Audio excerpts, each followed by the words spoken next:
Stan Gibelisco here, proprietor and operator of amateur radio station W1GV Whiskey 1 Good Vibrations.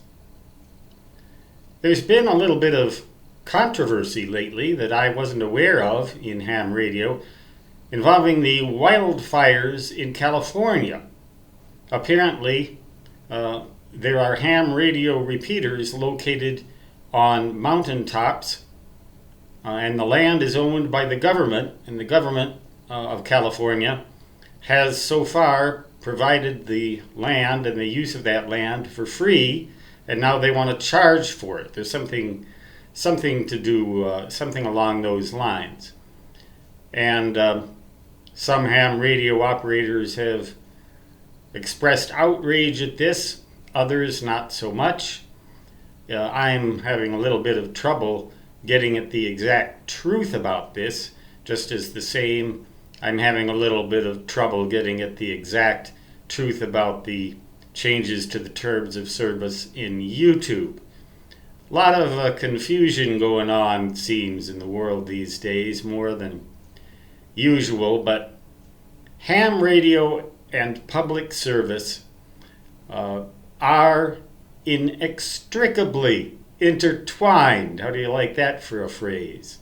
Ham radio can and should provide a public service. Whether or not that public service saves lives is not necessarily the whole story. Ham radio can provide communications when all other modes fail, not necessarily to save lives, but to provide a convenience for the public or reassurance to loved ones that such and such a person located in a disaster area is okay.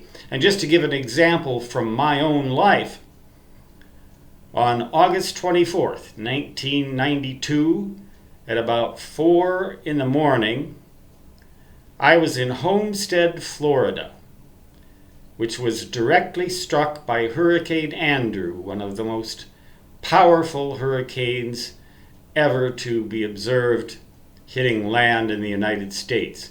There's controversy as to how high the winds were, but the gusts were in the vicinity of 180, 190 knots, something like that, around 200 miles an hour. And anyway, the Homestead and the location where I was took a direct hit. We were right in the center of the eye of the storm, and to say that it was a cool experience would be an understatement. To say that it was scary would also be an understatement. And to say that I would want to repeat such an experience would be an out-and-out lie. Okay? Okay, well anyway, the storm lasted at that location, the height of the storm, for about 2.5 hours. And the eye lasted for about 45 minutes. It was in the darkness, so we didn't get a chance to look out any windows that were still unboarded, and I don't think I'd have dared try anyway. But the landscape was altered, completely defoliated. Most of the trees were blown down. There was extensive damage to buildings, and of course, the normal communications infrastructure was obliterated, and that included the cell phone tower, which was near our location. That was blown down. There was no 5G LTE or anything like that in existence at that time. If you remember, it was 1992. That was nearly 50 years ago, a long time ago. And we didn't have all of the sophisticated communications that we have now. But if we had, all of the infrastructure for that would have been wiped out, except possibly for satellite internet connections, assuming the satellite dish wasn't blown off of your house. That storm did some amazing damage. It overturned cars end over end. It picked up people and threw them through the air like debris. It didn't kill very many people, so no communications infrastructure could have saved very many lives in that sense. When you're hit by winds like that, you instinctively know how to take cover. It's just when you hear that noise, you know, even tornadoes with all their wind velocity and twisting and turning and terrification don't kill that many people in the United States each year. And cancer, car accidents, medical catastrophes, even of the sort that I'm having now, kill a lot more people. But as for public service, that doesn't necessarily mean saving lives. And there are times when all other modes except for amateur radio and citizens band radio, when all other modes but that pretty much fail. Well, police radio and things like that, but there are no repeaters oftentimes within range that you can use to communicate with. So you might have to resort to, say, a 40-meter contact if you lived in Homestead, Florida, to communicate to your relatives in, say, Helena, Montana, that you're all right. You might need to use nationwide ham radio networks in order to communicate out from the disaster area and into the disaster area from long distances away. There might be, the telephone lines were completely blown away except for those that were underground, but there isn't much underground in Homestead, Florida. The water table is so high, there is really no such thing as underground in Homestead, Florida. You're sitting on coral, and that's pretty much it.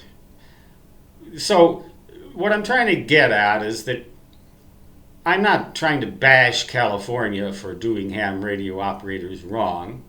There's nothing to stop amateur radio operators from finding other ways to communicate if the state of California makes it unfeasible for hams to use their property to help along their infrastructure.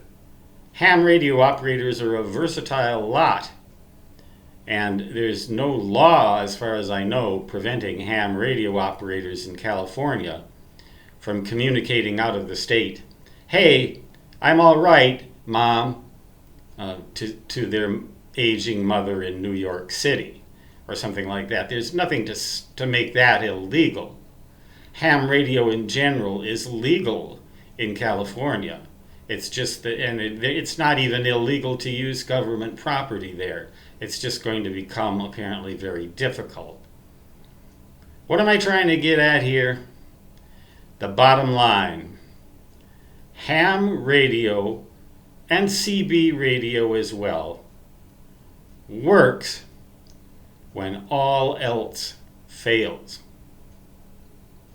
And all else did fail in Hurricane Andrew, even though it didn't kill a lot of people.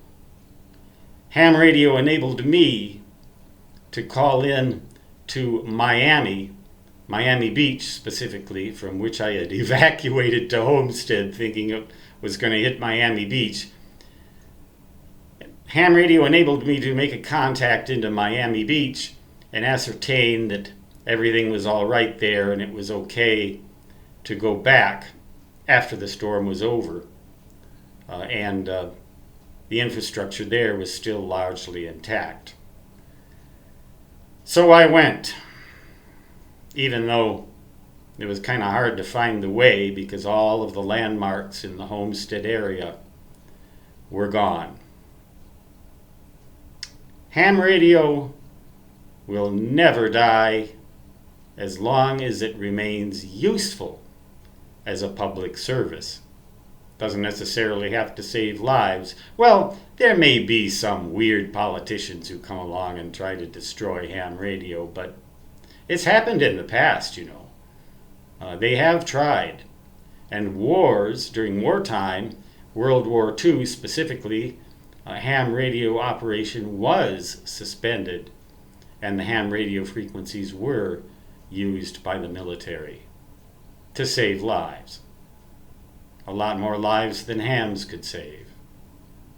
I've yammered long enough for one day, but those are my rambling thoughts for today.